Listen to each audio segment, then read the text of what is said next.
வணக்கம். தமிழ் திரையுலகில் முடிசூடா மன்னராக திகழ்ந்தவர் யார் என்று கேட்டால் புரட்சித் தலைவர் எம்ஜிஆர் அவர்கள். அவருடைய படங்களுடைய வசூல் அதற்கு இணையாக இதுவரைக்கும் அந்த சாதனை யாரும் முடியவில்லைம்பாங்க. எடுத்துக்காட்டாக அவருடைய நாடோடி மன்னன் படமும் அதே போல் எங்கே வீட்டு பிள்ளை நம் நாடு போன்ற மாட்டுக்காரவன் போன்ற வெற்றி படங்களும் அத்தனை பெரிய சாதனை செய்தவை. உலகம் சுற்றும் வாலிபன் என்று எம்ஜிஆர் பிக்சர்ஸில் தயாரித்த படம் அவ்வளோ பெருமை மிகுந்த படம். சரி, இந்த படங்கள்லாம் வெற்றி பெறதுக்கான ஒரு காரணம் என்ன அப்படின்னா அவருடைய புகழ், அவருடைய நடிப்பு, அவருடைய சண்டை காட்சி எல்லாமே. எல்லாம் தவிர அவருடைய படங்களில் வரக்கூடிய வசனம் மட்டுமில்லை, பாடல்களும் அவருக்கு பெரும் பெருமையை தந்தன. நாடோடி மன்னன் படம் எடுத்துக்கிட்டு இருக்கார், பெரும் செலவில் எடுக்கிறார். அவரே சொல்கிறார், இந்த படம் ஓடுனால் நான் மன்னன், ஒருவேளை ஓடாமல் தோற்று போச்சுன்னா நான் நாடோடினார். ஆனால் அது பெரும் வெற்றியை தந்தது. அந்த படத்தில் ஒரு காட்சியில் சொல்லுவாங்க, அதில் ஒரு அந்த படத்தில் ஒரு சம்பவம் எப்படின்னா, எல்லாம் முடிஞ்சு படம் வெளிவரதுக்கு முன்னாடி எம்ஜிஆர் எல்லாத்தையும் போட்டு பார்க்குறார். எல்லாமே நல்லாயிருக்கு, ஒரே ஒரு சின்ன குறை இருக்குது. என்ன அப்படின்னா, இந்த படத்துக்கு ஒரு கவிஞர் பாட்டு எழுதுனா இன்னும் கொஞ்சம் நல்லாயிருக்கும். வெற்றி பெறப்போகிறது உறுதி, ஆனால் அவருடைய பாட்டு இதில் இருந்தால் ரொம்ப நல்லாயிருக்குன்னு சொல்லி அந்த கவிஞரை கூப்பிட்டு வராங்க. ரொம்ப சின்ன வயசுக்காரர் தான் அவர். எம்ஜிஆர் அவர்கள் கேட்டவுடனே அவர் சொன்னார், என்கிட்ட நீங்கள் கேட்குற மாதிரி பாட்டு ரெண்டு இல்லை, உடனடியாக தரதா இருந்தால் என்கிட்ட ஒரு பாட்டு இருக்குது, இன்னொரு பாட்டு நான் எழுதி தரேன் அப்படின்னார். அப்படி அவர் எழுதி கொடுத்து அந்த படத்தில் போட்டு அந்த படம் மிகப்பெரிய வெற்றியை பெற்றது என்று சொன்னால், மக்கள் திலகம் புரட்சித் தலைவர் எம்ஜிஆர் அவர்களே இவருடைய பாட்டு என் படத்தில் இருக்க வேண்டும் என்று நினைத்த ஒரு மாபெரும் கவிஞர் யார் என்று கேட்டால், பட்டுக்கோட்டுக்கு அருகே செங்கப்படுத்தான் காடு என்கின்ற ஊரிலே 1930ஆம் ஆண்டு பிறந்த கல்யாண சுந்தரம் என்கின்ற ஒரு அற்புதமான கவிஞர் தான். பிறந்த ஆண்டு 1930, ஊர் செங்கப்படுத்தான் காடு, பட்டுக்கோட்டைக்கு அருகிலே.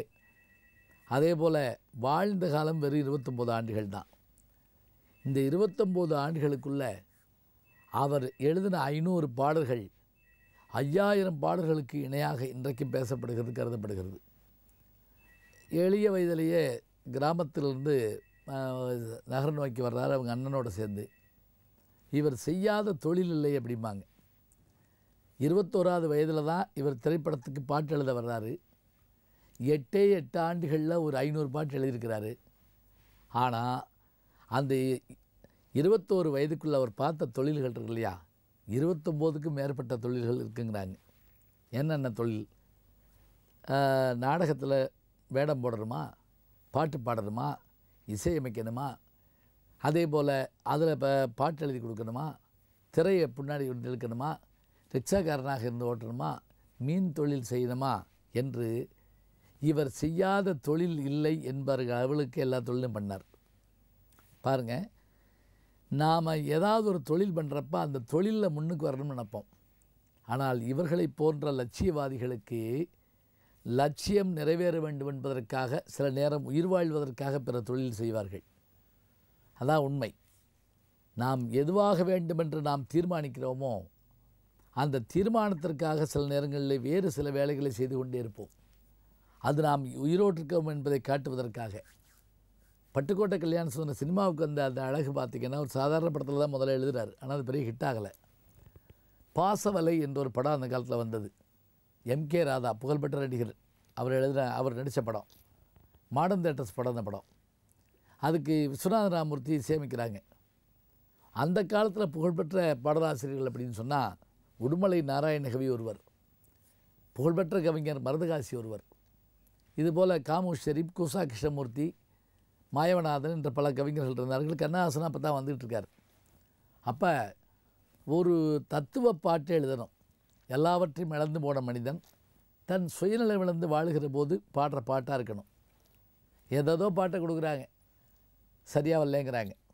அப்போ மருதகாசி என்ன பண்ணாரா, தன் கையில் ஒரு பேப்பரை கொண்டு வந்து, இந்த பாருங்கள், இந்த இதில் இந்த பாட்டை பாருங்கள் அப்படின்னு. அதை வாங்கி பார்த்தா என்ன அதில் இருந்து சரிங்களா, குட்டியாடு தப்பி வந்தால் குள்ளநெறிக்கு சொன்னோம், குள்ளநெறி தப்பி வந்தால் குறவனுக்கு சொன்னோம், தட்டுக்கட்ட மனிதர்களில் பட்டதெல்லாம் சொந்தம், சட்டப்படி பார்க்க போனால் 8 அடி தான் சொந்தம், உனக்கு அது சொந்தம், எனக்கு அது சொந்தம், உலகத்துக்கு அது தான் சொந்தமடா. இந்த பாட்டை பார்த்த உடனே ரொம்ப அருமையாக இருக்குன்னு சொல்லிட்டு அவர் கூட்டுற சொன்னாங்க. பேரென்ன கல்யாண சுந்தரம், ஊர் என்ன பட்டுக்கோட்டை, எழுத ஆரம்பிங்க. 8 ஆண்டு காலம் அவர் ஓடின ஓட்டம் இருக்குது பாருங்கள். அப்படியான ஒரு சிறப்பு. கல்யாண பரிசுக்கு எழுதி கொண்டிருக்கிற போது தான் அவர் உடல்நலம் பாதிக்கப்பட்டார். சிகிச்சை முறையில் ஏற்பட்ட சின்ன குழப்பம் காரணமாக அவருக்கு சைனஸ் இது இருந்தது. அதில் ஏற்பட்ட இரத்தப்போக்கு காரணமாக அவர் இறந்து போனதாக நம்ம இப்போ இதில் படிக்கிறோம் அவருடைய வரலாற்றில். ஆனால் அவர் எழுதின அந்த பாட்டுகள் எல்லாம் எம்ஜிஆர் அவர்களுக்கும் சரி, சிவாஜி அவர்களுக்கும் சரி, மற்ற படங்களுக்கும் சரி அப்படியாக பொருந்தி இருந்தது. சும்மா கிடந்த நிலத்தை கொத்தி, சோம்பல் இல்லாமல் ஏர் நடத்தி, கம்மாக்கரையை ஒசத்தி கட்டி, கரும்பு கொல்லையில் வாய்க்கா வெட்டி, சம்பா பயிரை பிடுங்கி நட்டு, தகுந்த முறையில் தண்ணீர் விட்டு, நெல் விளைஞ்சிருக்கு, வரப்பு உள்ள மறைஞ்சிருக்கு, காடு விளைஞ்ச மச்சான், நமக்கு கையங்கால் தானே மிச்சம். இன்னும் அழகாக சொன்னால், நல்ல பொழுதையெல்லாம் தூங்கி கெடுத்தவர்கள் நாட்டை கெடுத்ததுடன் தானும் கெட்டார். சிலர் அல்லும் பகலும் எல்லை கல்லாயிருந்து விட்டு அதிர்ஷ்டமில்லை என்று அலட்டி கொண்டார். விழித்து கொண்டவரெல்லாம் பிழைத்து கொண்டார், உன்போல் குரட்டை விட்டவரெல்லாம் கோட்டை விட்டார்னு சொன்னால் இந்த பாட்டு அப்படியான ஒரு பெரிய பெருமையை தந்தது.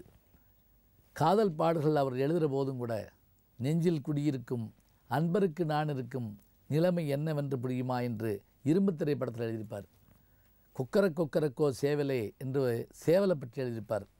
இறைபோடு மனிதருக்கே இரையாகும் வெள்ளாடே, இதுதான் உலகம் வீண் அனுதாபம் குண்டனி ஒரு நாளும் நம்பிடாதே. பாருங்கள், நாம் சாப்பிட்டுட்டு இலையை ஆட்டுக்குட்டிக்கு போடுறோம், அந்த இலையை சாப்பிட்ற ஆட்டுக்குட்டியை நாம் எடுத்து இலையில் வச்சு சாப்பிட்றோம். அருமையாக சொல்லியிருக்காரு. அதனால் நீ இதெல்லாம் நம்பாத. இன்னும் அழகாக சொல்கிறாரு. மீன் குஞ்சுக்கு ஒரு பாட்டு எழுதுகிறார். மீன் குஞ்சே தூண்டிக்கார வருவான், உனக்கு உணவு காட்டுக்கிற மாதிரி கொடுப்பான், நம்பி நீ இறந்து போயிடாத. இன்றைக்கி இருக்கிற எத்தனையோ இப்போ அரசியல் சூழல்களுக்கு இந்த பாட்டு அப்படியே பொருந்தும். நண்டுக்கு ஒரு பாட்டு, நரிக்கு ஒரு பாட்டு, ஆட்டுக்குட்டிக்கு ஒரு பாட்டு, சேவலுக்கு ஒரு பாட்டு என்று இவர் பாடாத செய்திகள் இல்லை. பதிபக்தின்னு ஒரு படத்தில் சிவாஜி கணேசன் அவர்களும் சந்திரபாபு அவர்களும் ரிக்ஷா ஓட்டுறவங்களாக இருப்பாங்க. அந்த ரிக்ஷா ஓட்டக்கூடியவர்கள் எப்படி பாடுவாங்கன்னு ஒரு பாட்டு எழுதிப்பார். தர்மம் என்பார், நீதி என்பார், தரம் என்பார், சரித்திரத்தை சான்று கொள்வார், தாயன்பு பெட்டகத்தை சந்தியிலே விட்டுவிட்டு தன்மான வீரர் என்பார், பிரம்மன் எழுத்தன்பார், கடவுள் மேல் குற்றம் சொல்வார், இந்த திண்ணை பேச்சு வீரரிடம் ஒரு கண்ணாய் இருக்கணும் அண்ணாச்சி, நாம் ஒன்றாக இருக்கணும் அண்ணாச்சின்னு சொல்லி அந்த பாட்டு ஆரம்பிக்கும். இதில் யாரெல்லாம் ரிக்ஷாவில் ஏறி இறங்குவாங்கன்னு ஒரு பட்டியல் கொடுப்பாருங்க. படிப்பவங்க, பீடி பொடிப்பவங்க, பொடிப்பசவங்க, பெரும் போக்கிருங்க, ஆடி நடப்பவங்க, நாடி தளர்ந்தவங்க, ஆம்பளைங்க பொம்பளைங்க அத்தனை பேரையும் வச்சு மாடாக இழுக்கிறோம். நம்ம வாழ்க்கை கறக்குது ரோட்டோரம், இந்த வண்டியை உருட்டி வறுமையை விரட்டி இல்லாத நன்னாளை உண்டாக்கணும். காதல் பாட்டிலையும் இப்படி இருக்கும். முகத்தில் முகம் பார்க்கலாம், விரல் நகத்தில் பவளத்தின் நிறம் பார்க்கலாம், இகத்தில் இருக்கும் சுகம் எத்தனை ஆனாலும் இருவருக்கும் பொதுவாக்கலாம், அன்பே அதன் எண்ணிக்கை விரிவாக்கலாம். கடவுளை பற்றி இவர் பொதுவுடைமைக்காரர் தான். ஆனாலும் தில்லை எம்பல் நடராஜா என்கிற பாட்டு பாக்கியவதின்னு ஒரு படம். இன்றைக்கி கேட்டு பாருங்கள், இப்படி ஒரு பாட்டு யாராவது எழுத முடியுமா? கடவுள்கிட்ட கூட என்ன கேட்பாருங்களா, எனக்கு பொங்கல் கொடு, பூரி கொடு, போண்டா கொடுன்னு கேட்கலங்க. அம்பிகையே முத்து மாரியம்மா உன்னை நம்பி வந்தோம் ஒரு காரியம்மா. யார்கிட்ட? அம்பிகைகிட்ட போய் பேசுகிறார். இன்பம் என்ற சொல்வதை கேட்டதுண்டு, அது எங்கள் வீட்டு பக்கம் வந்ததுண்டா அப்படின்னு கேட்குறார். இன்பம்ங்கிற சொல்லக்கூட பைபாஸில் அனுப்பி விட்டுறாங்க, நாங்கள் என்ன பாடுபடுறோம். ஆக ஏழைகளுக்காக, பாட்டாளி வர்க்கத்தாருக்காக, பெண் விடுதலைக்காக என்று தமிழ் திரைப்பட உலகில் தனியான ஒரு இடத்தை உருவாக்கி தந்த மறக்க முடியாத ஒரு கவிஞன் யார் என்று கேட்டால் பட்டுக்கோட்டை தான். ஆடை கட்டி வந்த நிலவோ என்று அவர் சொல்லுகிற போது, நிலவுக்கு கூட ஆடை கட்டி பார்க்க வேண்டும் என்ற எண்ணம் அவருக்கு இருந்தது என்று சொன்னால் அப்படிப்பட்ட பெருமையுடையவர் தான் பட்டுக்கோட்டை கல்யாண சுந்தரம் அவர்கள்.